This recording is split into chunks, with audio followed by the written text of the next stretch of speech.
अध्यक्ष श्री संजीव शर्मा जी, मेरे साथ पूर्व सरकार में रहे चेयरमैन और हमारे पार्टी के वरिष्ठ नेता श्री घनश्याम शर्मा जी, हमारे पार्टी के वरिष्ठ और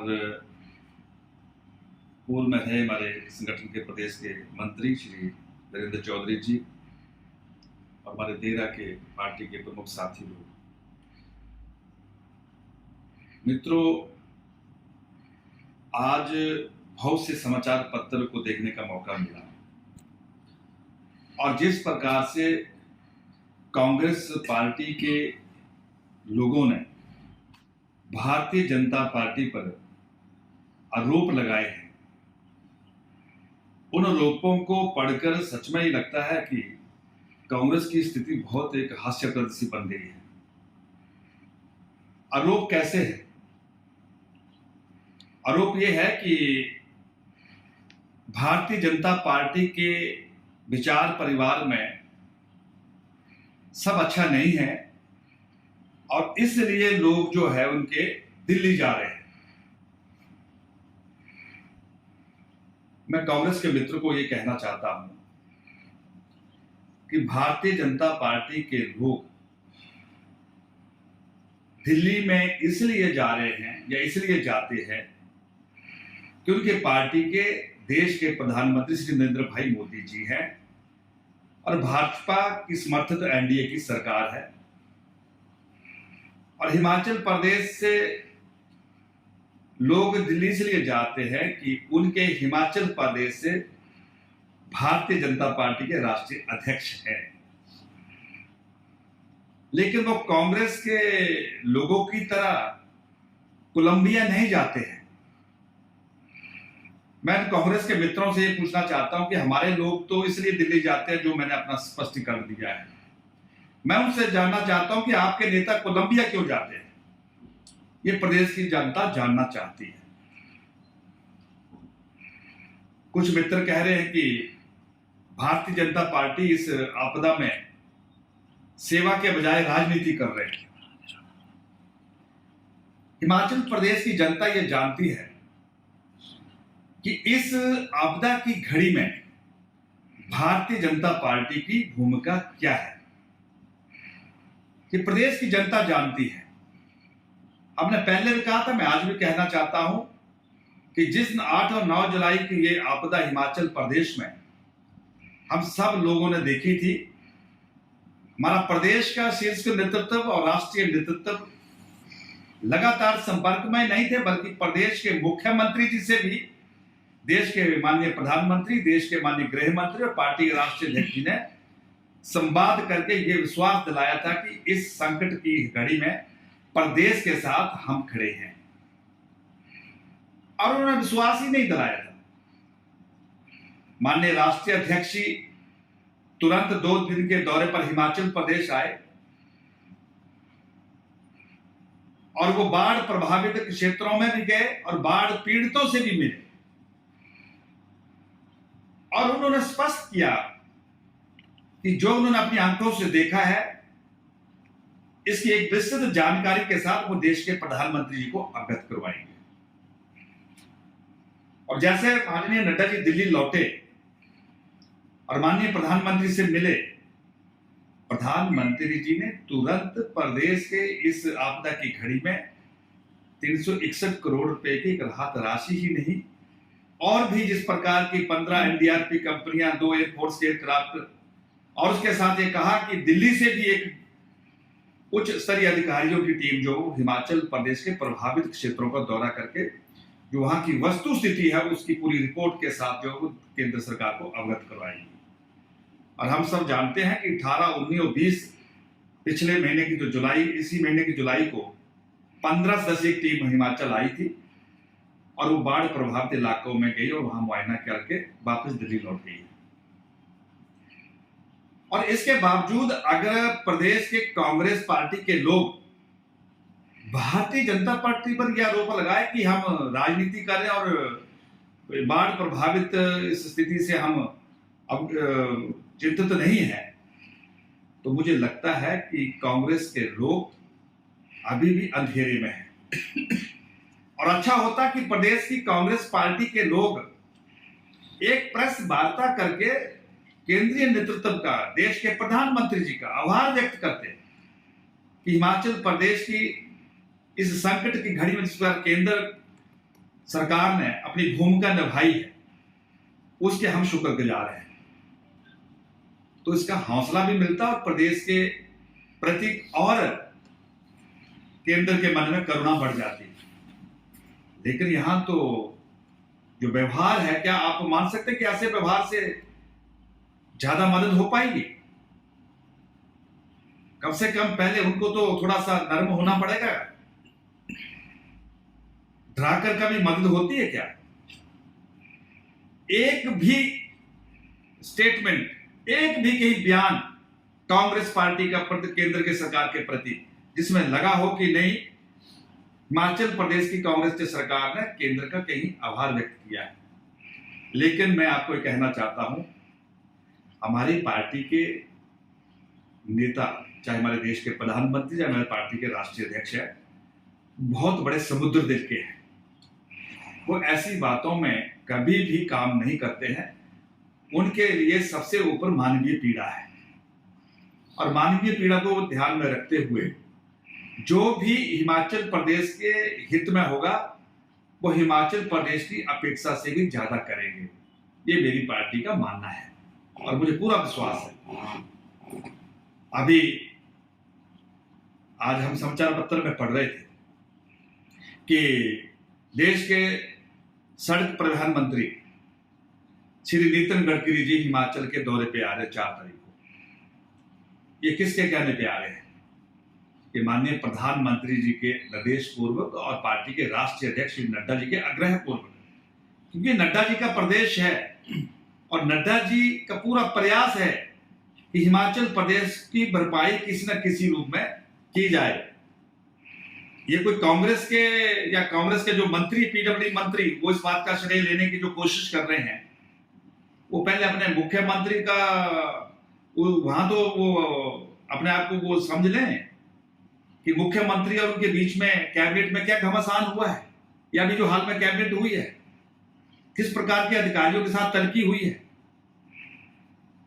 और मैं धन्यवाद करना चाहता हूं अपने पार्टी के शीर्ष नेतृत्व का कि जिन्होंने हिमाचल प्रदेश के दर्द को समझा है।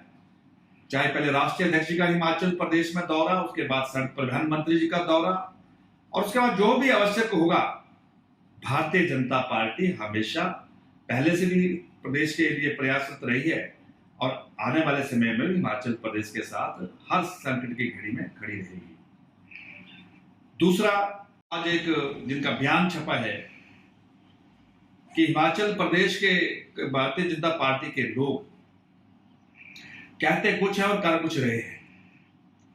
मित्रों, मैं आपके माध्यम से ये जानना चाहता हूं कि अलीगल जो माइनिंग है, जिसके कारण कहा कि सड़क जो है वो बर्बाद हुई, बाढ़ आई, ये बयान भारतीय जनता पार्टी का था या कांग्रेस के मंत्री का था? और एक कांग्रेस के मंत्री ने कहा कि ये जो मंत्री का बयान है ये बचकाना बयान है, तो ये भारतीय जनता पार्टी ने कहा, ये कांग्रेस के मंत्री ने कहा। वास्तव में कांग्रेस पार्टी बुरी तरह कंफ्यूज है। इनको कोई समझ में नहीं आ रहा है कि हम करें तो करें क्या। कांग्रेस के मंत्री कहते हैं कि जो हम दिल्ली, शिमला से फाइल बनाकर दिल्ली भेजते हैं वो रास्ते में बदल जाती है, तो उसकी जांच करें तो कैसे बदल जाती है वो? अगर दिल्ली से चली फाइल मंत्री की अगर रास्ते में बदल जाती है तो बिना मुख्यमंत्री की इच्छा के बिना तो नहीं बदलती है वो। अब मंत्री की फाइल दिल्ली में पहुंचते पहुंचते अपना रूप रंग बदल लेती है, तो इसका अर्थ क्या है? इसका अर्थ यही है कि कांग्रेस का जो आपस में घमासान मचा है, उससे कांग्रेस का कितना नुकसान होगा वो कांग्रेस इस बात को जाने। लेकिन प्रदेश का जो विकास है इससे जरूर प्रभावित हो रहा है। आपने कभी सोचा, हिमाचल, बिहार में तो हमने सुना था, यूपी में भी हमने कभी सुना था कि पुलिस कर्मियों को जो बंधक बना दिया गया है। अरे कैसा राज है, ये कैसा शासन है कि पुलिस कर्मी किसी सूचना के मुताबिक किसी अवैध तरीके से हो रहे काम की खोज में जाते हैं और वहां पर पुलिस कर्मियों को बंधक बना लिया जाता है। आखिर इस प्रकार का जो एक अराजकता का जो माहौल है, इसको किसका संरक्षण प्राप्त है? इसको प्रदेश की कांग्रेस सरकार का संरक्षण प्राप्त है। बहुत से अपराधी जिनकी भूमिका बड़ी संदेहजनक है, वो सारे आम दंदनारे हैं। अगर पिछले 6 महीने का अगर आप एक रिकॉर्ड देखें क्राइम का, तो आज तक के हिमाचल के इतिहास में सबसे ज्यादा क्राइम रिकॉर्ड जो है वो 6 महीने का है। तो उसमें क्या कहें हम, प्रदेश सरकार की विफलता या असफलता? आंकड़े अपने आप में स्पष्ट है। तो इसलिए मैं कहना चाहता हूं मित्रों कि पिछले 7-8 महीने की जो प्रदेश की सुक्खू सरकार है, वो पूरी तरह असफल सिद्ध हुई है। गारंटियों को लेकर ये लोग हिमाचल की सत्ता में आए थे और आज गारंटियां जो इन्होंने दीवारों पे लिखी थी, जब गारंटियां पूरी नहीं हो रही, उनको पोतने का काम शुरू हो गया है। तो मैं कांग्रेस को मित्रों को कहना चाहता हूं कि गारंटियों को तो दीवारों से तुम पोत दोगे, लेकिन लोगों के दिलों से कैसे निकाल पाओगे आप? वो तो वहां रजिस्टर है सारी। और आने वाले समय में मैं कहना चाहता हूं कि जब लोकसभा का चुनाव होगा, तो मैं कांग्रेस के मित्रों को यह चेतावनी देता हूं कि अपनी गारंटियों को लेकर वो लोगों के बीच में जाए, उनका कैसा स्वागत होगा। यहां तक कि हमें हैरानी होती है कि गोबर की चर्चा किसने की थी? हमने तो नहीं की थी। गोबर खरीदने का ख्याल कहां से आ गया? और वो गोबर आज सबसे बड़ा चर्चा का विषय बना हुआ है। जब लोग हमारे बीच में आ रहे तो हम उनको कह रहे, इस गोबर को संभाल के रखना भाई, ये गोबर लोकसभा चुनाव में काम आएगा। ये वास्तव स्थिति है। भारतीय जनता पार्टी ने गोबर खरीदने की बात नहीं की थी। भारतीय जनता पार्टी ने 5 वर्षों में जो डबल इंजन की सरकार ने काम किए थे, उस विषय को लेकर जो भारतीय जनता पार्टी चुनाव मैदान में उतरी थी। आज कहते हैं कि हमने रोजगार के क्षेत्र में एक गारंटी में 5 लाख लोगों को जो है वो देने का निर्णय लिया है। अब मैं देरा के लोगों से जानना चाहता हूं, अगर 5 साल में 5 लाख रोजगार देने का अगर संकल्प लिया, तो 1 साल में वो 1 लाख नौकरियों का हिसाब बनता है। अगर 8 महीने बन गए हैं तो फिर 1.25 लाख जो नौकरियां जो है वो उस हिस्से में आती है। तो मित्रों, 1.25 लाख तो दूर की बात है, पिछले 8 महीने में लगभग 9,000 से ज्यादा जो रोजगार पे लगे थे, उनको भी बेरोजगार कर दिया और जो रोजगार का दफ्तर था उसमें ताला लगा दिया। तो कांग्रेस के मित्रों से हमें जानना चाहते हैं कि इस प्रकार का जो आपका 7-8 महीने का जो कार्यकाल है, ये अपने आप में सर्वविदित है। अब तो हम बात नहीं कर रहे कि आपने कितने चलते चलते कार्यालय बंद कर दिए, कितने कार्यालय डी नोटिफाइड कर दिए, कितने आपने ब्लॉक बंद कर दिए, कितने तहसीलें बंद कर दी, कितने सब डिवीजन आपने बंद कर दिए। एक एक पाई का हिसाब आने वाले लोकसभा में प्रदेश की जनता लेगी। और मित्रों, ये कांग्रेस की सरकार लंबे समय तक चलने वाली नहीं है।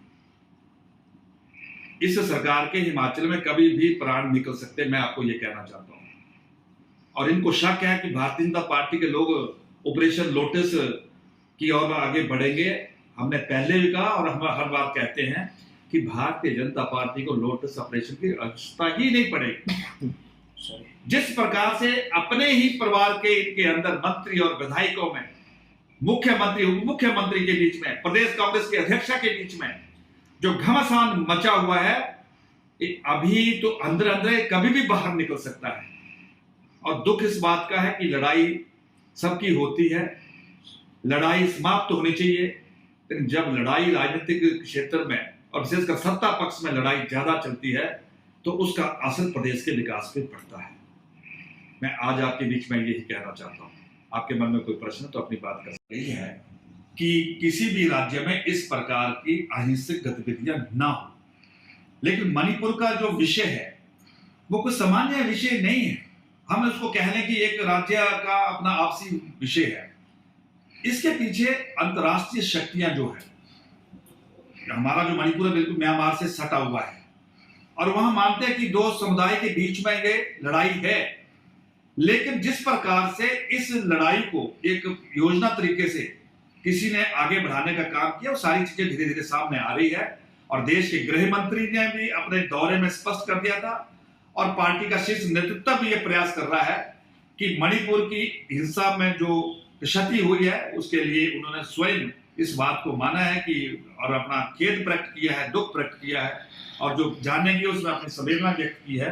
लेकिन पूरा विश्वास है हमें कि बड़ी जल्दी मणिपुर की घटनाओं को जो है हम जो है वो काबू करेंगे और आने वाले समय में दोबारा वहां पुनरावृत्ति ना हो।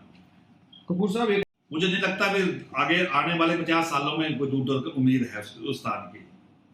हमने किसी ने सोचा था कि एक छोटा सा 4 सांसदों का प्रदेश हिमाचल प्रदेश, और उसके संयोगवश पूरी दुनिया की सबसे बड़ी पार्टी और उसके राष्ट्रीय अध्यक्ष हिमाचल से हो, तो इससे बड़ा सौभाग्य हिमाचल के लिए क्या हो सकता है।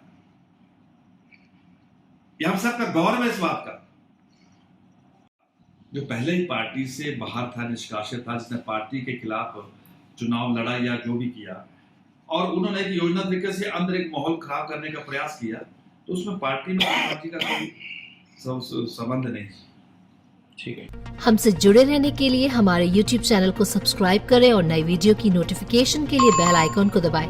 अगर आप ये वीडियो Facebook पर देख रहे हैं तो लाइक जरूर करें और ज्यादा से ज्यादा शेयर करें। इसी तरह के और भी अपडेट्स के लिए फॉलो करें हमारा Instagram पेज himachal.kesari।